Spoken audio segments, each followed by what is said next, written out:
కొరింథీయులకు రాసిన 2వ పత్రిక 6వ అధ్యాయం 2వ వచనంలో అనుకూల సమయమందు నీ మొర ఆలకించి తిని రక్షణ దినమందు ఆదుకుంటుని అని ఆయన చెప్పుచున్నాడు కదా. ఇదిగో ఇప్పుడే, రేపు కాదు, ఇదిగో ఇప్పుడే.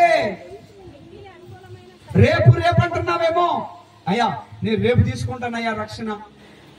మా మామయ్య 3 సార్లు హార్ట్ అటాక్ వచ్చింది. మా మామయ్యకి 3 సార్లు హార్ట్ అటాక్ వచ్చింది.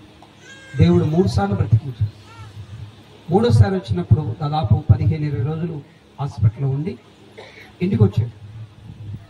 ఇంటికి వచ్చిన తర్వాత మన సంఘ సభ్యులు అందరూ వచ్చి పరామర్శించి ప్రార్థించి, అయ్యా మాస్టారు బాప్తిస్మం తీసుకోండి అయ్యా, ఈ క్షణం మంది రేపు మంది కాదు అని రోజు చెప్తా ఉన్నాడు.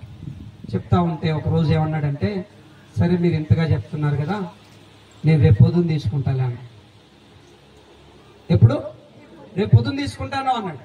మేము సంతోషపడ్డాం. పోనీలే, మా మామయ్య అసలు మామూలు వ్యక్తి కాదు. దేవుడు ఎక్కడున్నాడు రా, లేడా వాడు ఉంటే రమ్మనిట్ట అన్న వ్యక్తి. మా అత్తగారికి నిలబడి బాప్తిస్మం ఇచ్చాడు ఆయన. మ్యారేజ్ అయిన తర్వాత దేవుని కృపను బట్టి దేవుడు నన్ను నా ఇంటికి తీసుకెళ్ళిన తర్వాత ఆయనలో మెత్తదనం వచ్చింది. మా అత్తగారు బాప్తిస్మం పొందారు.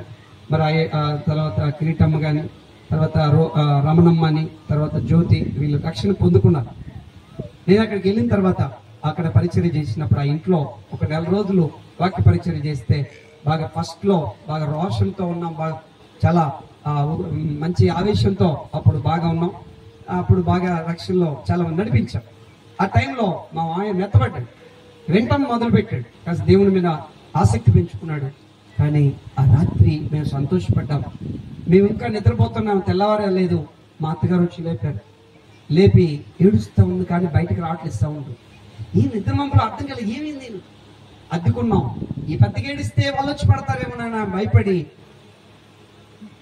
మీ మామ వెళ్ళిపోయాడు. పోయి చూస్తే నీళ్ళకుపోయి ఉన్నాడు. ఎప్పుడు పోయాడు పాపం.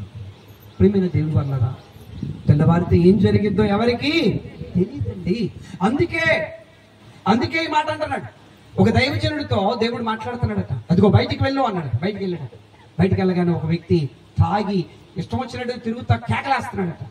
దేవుని ఆత్మ ప్రేరేపించి నువ్వు వెళ్ళి వాక్యం చెప్పంటున్నాడట. ప్రభువా ఇప్పుడు వెళ్తే వాడు మాట ఏందో రేపు పొద్దునే చెబుతాను ప్రభు అన్నాడంట. మళ్ళీ వెళ్ళి ప్రార్థన చేస్తున్నాడంట. ప్రార్థన చేస్తున్న వరకు మళ్ళీ కాసేవుడికి పెద్ద కేకలు వినపడుతున్నాయంట. చాలా మంది గుమ్ము కూడా ఉన్నారంట. ఏమైందా అని చెప్పేసి అటుగా వెళ్తా ఉంటే అక్కడ రక్తపు మడుగులు ఆ వ్యక్తి కొట్టుకుంటున్నాడట. అందరూ గుమ్ము కూడా ఉన్నారు. ఈ వ్యక్తి పోయాడట. ఏమయ్యా ఏమైంది అంటే అక్కడ ఉన్న వాళ్ళు చెప్పి, అయ్యా ఇప్పుడే వాళ్ళ లారీ వచ్చి ఈయన కొట్టి వెళ్ళిపోయిందయ్యా.